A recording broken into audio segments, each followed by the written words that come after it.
You're enjoying these parenting videos at Live on Purpose TV, but you're looking for some positive parenting tips for preschoolers. You're in luck.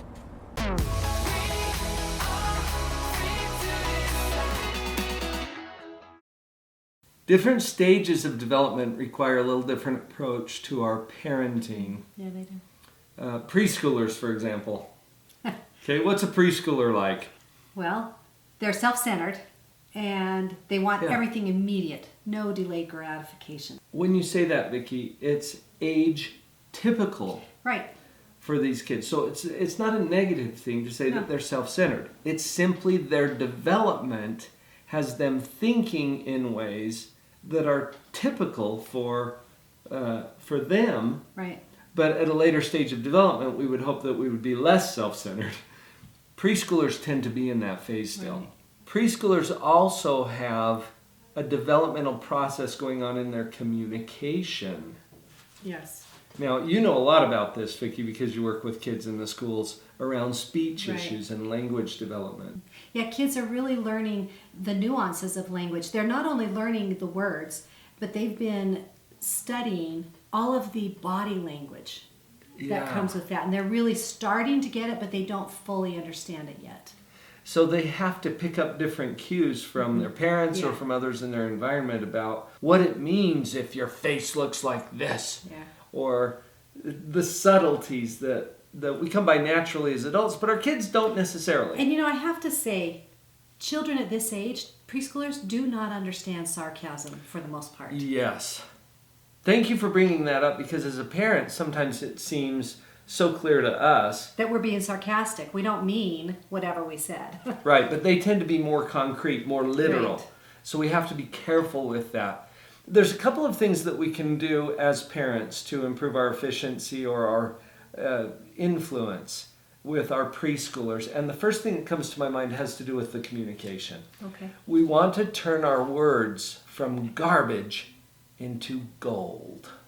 Right. Now, what does that mean? Have you noticed sometimes that when you're speaking, it's like your words are just garbage? They're just, it's like there is no connection there. I know, I used to say, I'm not talking just to hear my own voice. Right, but sometimes we are. Yeah. So how do we turn our words from garbage into gold? Going back to what we already talked about in terms of the development of a preschooler. Remember, they tend to be very concrete. They're at a level of moral development where they tend to look to externalized sources to understand what's going on. And so basically what that comes down to is that our words get to be paired with consequences, both positive and negative. Right. So that what we say is actually predictive of what they're going to experience. Right. And this is so important with preschoolers. Now remember, we talked about there's not a lot of understanding of delayed gratification. And they're self-centered. So when they're wanting to do something, they're not aware of what everything else that's going around them. They just want what they want at the moment. So one of the ways to change your words from garbage into gold is use physical proximity when you're working with preschoolers and you're setting up a request for a particular behavior. If you are close to them and you say, please put on your shoes, and they don't, you're there physically close enough to them to now make it happen, which shows the child you're going to respond, you're going to give the consequence first time. You know, one of the hardest things we go through with parents or with preschoolers, one of the biggest challenges we have with preschoolers and with parents of preschoolers, they say, how do I get my kid to listen the first time? And with this preschoolers, that proximity is one of the biggest things. You've got to be right there near them when you give them a request. If you're across the room, or if you're worse, yelling at them from across the room, it's really easy to ignore you and just keep doing their own thing. And it teaches them something that we really don't want to teach them. And that is, you should listen when I yell. See, it's a training process. But what you're saying, Vicki, is that you get a close proximity. So you come over into that child's space. Right. You make sure that you have their attention. And attention is an important thing because they're probably doing something else at the moment.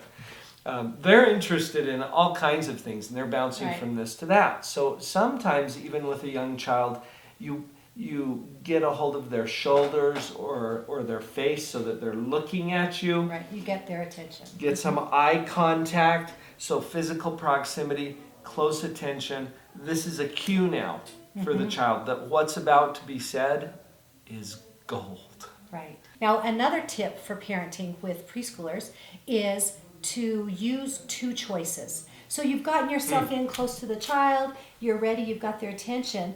Give them two choices of something they can do. And there are some caveats about those two choices. So do you want to talk about that? Yes. This is huge because here's the thing. And this goes for kids of older ages too. Right. We're going to start with the preschoolers because this helps to give a very concrete, oh, here are my choices. These are my two choices. You're going to give them two. You're okay with both. All right? What happens if you give a kid a choice between something you're okay with as a parent and something you're not okay with as a They parent? pick the not okay How every do time. they do this? And you control one of them. Here's why. You give them two choices. You're okay with both of them. They choose door number 3, right? They want another option. They don't want to go with the two things that you gave them. Well, if you control one of those two choices, then that one becomes default. So when they choose something else, you go, okay, we're going back to the default That choice. means you chose the default. So let's give an example for our parents. So we're talking preschoolers, right? Uh-huh. Let's say that you want to go to the store and it's time now Right. to go. All right? So the two choices might be, sweetie, would you rather go get in the car on your own 2 feet or would you rather go on daddy's feet? All right, I'm okay with either one, really, because they're going to get in the car. What do they want to do? They want to choose door number 3 where, oh, I'm not going to go right now. I'm playing. I'm doing something else, right? They're dragging their feet. So the one you Whatever. control is, I'll put you in your car seat. Either you can get in by yourself or I'll put you in. That's And why I then- picked daddy's feet. Yeah, daddy's feet. Right? So that's the one you default. control. That's default. And then you can phrase it in terms of, hey, sweetie, would you rather get in the car on your own or have daddy put you in the car because we're leaving in just 3 minutes or whatever, right? You set it up that way, would you rather? And you're giving them a chance now to experience appropriate control. Not appropriate for that child to control your schedule and your mood and everything that goes on in your life. They're just little, and that kind of control is inappropriate because it gives them this power rush that has them wanting to engage in power struggles with you. So you're showing them, look, here are your choices. You can do this, you can do that. I'm okay with either one, all right? But you control one of them. That one becomes default. Right. No matter what age your kids are, I think it's really important to understand the 3 stages of moral development. So we're talking stage, not age. And there's some other videos here on the channel. In fact, if you'll go check out the one that is about positive parenting, you're going to see what we're talking about with those 3 stages. Basically, stage 1 is the least mature. Vicki, when we started this video, you pointed out that they're at a stage of development where it's Right. typical for them to be very self-centered. Tantrums, Manipulative. manipulation, fighting, screaming, yelling, those kinds of things are so common for young kids. Now, older kids do this too, but this is what we call stage 1 of moral development, where they're really self-centered. Now, when they move to stage 2, they stop fighting and start cooperating more. Right. In fact, that's kind of the dividing line Right. Cooperation. between stage 1 and stage 2. So if your kids are cooperating with you, picture this with your preschooler. They're cooperating with something you've asked them to do. What impact does that have on you as a parent? It's huge. It's wonderful. You know, when you tell your 2-year-old, pick up their toys and they pick them up, oh, they're cooperating. That's fantastic. Everyone is happier. Right, and when they move to that stage, we as parents back off on the control a little bit and we allow them to have more control because now they're mature enough to handle it appropriately.